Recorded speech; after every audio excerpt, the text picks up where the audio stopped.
Decreto número 93.872, de 23 de dezembro de 1986. Texto compilado. Artigo 41. Quando autorizado pelo Ministro de Estado, poderá ser usado chancela mecânica, mediante a reprodução exata, por máquina a esse fim destinada, da assinatura, firma ou rubrica de autoridade administrativa competente, na expedição de documentos em série ou de emissão repetitiva. Parágrafo único. A autoridade administrativa fixará em ato próprio as condições técnicas de controle e segurança do sistema, e será responsável pela legitimidade e valor dos processos, documentos e papéis autenticados na forma deste artigo. Seção 4ª. Pagamento da despesa. Artigo 42. O pagamento da despesa só poderá ser efetuado quando ordenado após sua regular liquidação. Lei nº 4.320/64, art. 62. Artigo 43. A ordem de pagamento será dada em documento próprio, assinado pelo ordenador da despesa e pelo agente responsável pelo setor financeiro. Primeiro, a competência para autorizar pagamento decorre da lei ou de atos regimentais, podendo ser delegada. Segundo, a descentralização de crédito e a fixação de limite de saques à unidade gestora importa mandato para a ordenação do pagamento, observadas as normas legais pertinentes. Artigo 44. O pagamento de despesa será feito mediante saque contra o agente financeiro, para crédito em conta bancária do credor, no banco por ele indicado, podendo o agente financeiro fazer o pagamento em espécie, quando autorizado. Seção V. Pagamento de despesas por meio de suprimento de fundos. Artigo 45. Excepcionalmente, a critério do ordenador de despesa e sob sua inteira responsabilidade, poderá ser concedido suprimento de fundos a servidor, sempre precedido do empenho na dotação própria às despesas a realizar, e que não possam subordinar-se ao processo normal de aplicação, nos seguintes casos: Lei nº 4.320/64, art. 68 e Decreto-Lei nº 200/67, terceiro do art. 74. E, para atender despesas eventuais, inclusive em viagens e com serviços especiais, que exijam pronto pagamento, redação dada pelo Decreto nº 6.370, de 2008. Quando a despesa deva ser feita em caráter sigiloso, conforme se classificar em regulamento, e terceira, para atender despesas de pequeno vulto, assim entendidas aquelas cujo valor, em cada caso, não ultrapassar limite estabelecido em portaria do Ministro da Fazenda.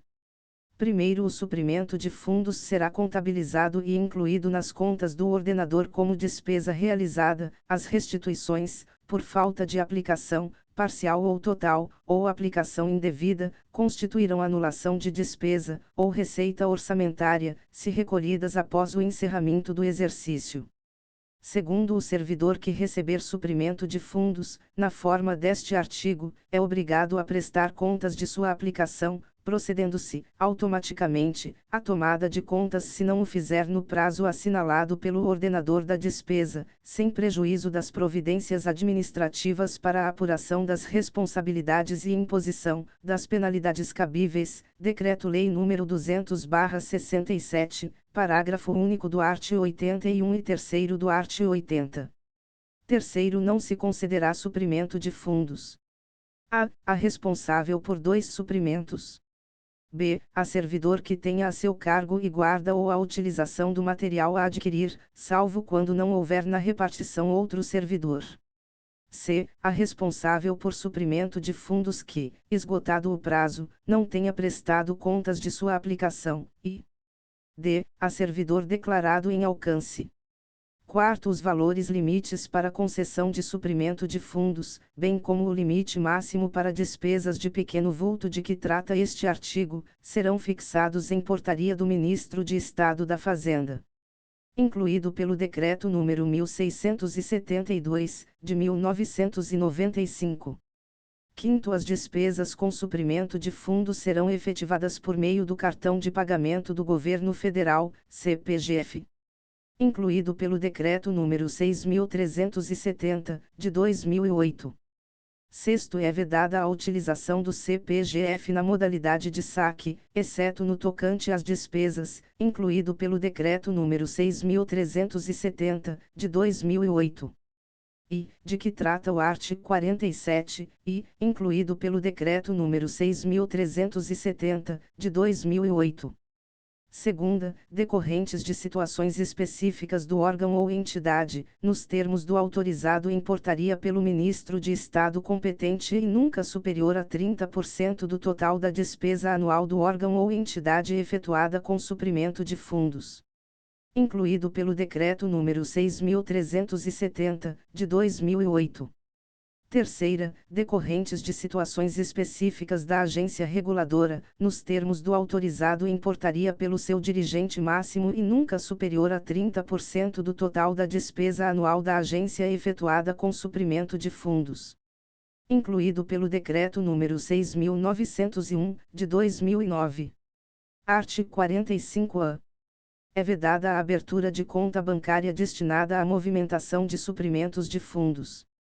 Incluído pelo Decreto número 6.370, de 2008. Artigo 46. Cabe aos detentores de suprimentos de fundos fornecer indicação precisa dos saldos em seu poder em 31 de dezembro, para efeito de contabilização e reinscrição da respectiva responsabilidade pela sua aplicação em data posterior, observados os prazos assinalados pelo ordenador da despesa, Decreto-Lei nº 200/67, art. 83. Parágrafo único. A importância aplicada até 31 de dezembro será comprovada até 15 de janeiro seguinte. Artigo 47. A concessão e a aplicação de suprimento de fundos, ou adiantamentos, para atender a peculiaridades dos órgãos essenciais da Presidência da República, da Vice-Presidência da República, do Ministério da Economia, do Ministério da Saúde, do Ministério da Agricultura, Pecuária e Abastecimento, da Polícia Federal, do Ministério da Justiça e Segurança Pública, do Ministério das Relações Exteriores, da Controladoria Geral da União, bem assim de militares e de inteligência, obedecerão ao regime especial de execução estabelecido em instruções aprovadas pelos respectivos ministros de Estado, vedada a delegação de competência. Redação dada pelo Decreto número 10.241, de 2020. Parágrafo único. A concessão e aplicação de suprimento de fundos de que trata o caput restringe-se, redação dada pelo Decreto número 7.372, de 2010. E, com relação ao Ministério da Saúde, a atender às especificidades decorrentes da assistência à saúde indígena, incluído pelo Decreto número 7.372, de 2010. Segunda, com relação ao Ministério da Agricultura, Pecuária e Abastecimento, a atender às especificidades dos adidos agrícolas em missões diplomáticas no exterior, e, incluído pelo Decreto número 7.372, de 2010.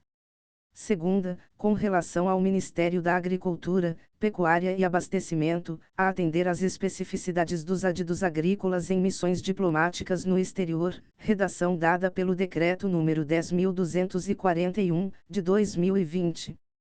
Terceira, com relação ao Ministério das Relações Exteriores, a atender às especificidades das repartições do Ministério das Relações Exteriores no exterior. Incluído pelo Decreto número 7.372, de 2010. Terceira, com relação ao Ministério das Relações Exteriores, a atender às especificidades das repartições do Ministério das Relações Exteriores no exterior, e, redação dada pelo Decreto número 10.241, de 2020. Quarta, com relação à Controladoria Geral da União, a atender às especificidades decorrentes das atividades de acordos de leniência, de inteligência, de fiscalização, de investigação e de operações especiais realizadas pela Secretaria de Combate à Corrupção da Controladoria Geral da União, que demandem despesas consideradas de caráter sigiloso. Incluído pelo Decreto número 10.241, de 2020. Seção 7ª. Subvenções, auxílios e contribuições. Artigo 58. A cooperação financeira da União à entidade pública ou privada far-se-á mediante subvenção, auxílio ou contribuição, Lei nº 4.320/64, terceiro do art. 12. Artigo 59. A subvenção se destina a cobrir despesas de custeio de entidades públicas ou privadas, distinguindo-se como subvenção social e subvenção econômica. Artigo 60. A subvenção social será concedida independentemente de legislação especial a instituições públicas ou privadas de caráter assistencial ou cultural sem finalidade lucrativa. Primeiro, a subvenção social, visando a prestação dos serviços essenciais de assistência social, médica e educacional, será concedida sempre que a suplementação de recursos de origem privada aplicados a esses objetivos revelar-se mais econômica, Lei nº 4.320/64, art. 16. Segundo, o valor da subvenção, sempre que possível, será calculado com base em unidades de serviços efetivamente prestados ou postos à disposição dos interessados, obedecidos os padrões mínimos de eficiência previamente fixados, Lei nº 4.320/64, parágrafo único do art. 16. Terceiro, a concessão de subvenção social só poderá ser feita se a instituição interessada satisfizer as seguintes condições, sem prejuízo de exigências próprias previstas na legislação específica: a. Ter sido fundada em ano anterior e organizada até o ano da elaboração da Lei de Orçamento. b. Não constituir patrimônio de indivíduo. c. Dispor de patrimônio ou renda regular. d. Não dispor de recursos próprios suficientes à manutenção ou ampliação de seus serviços.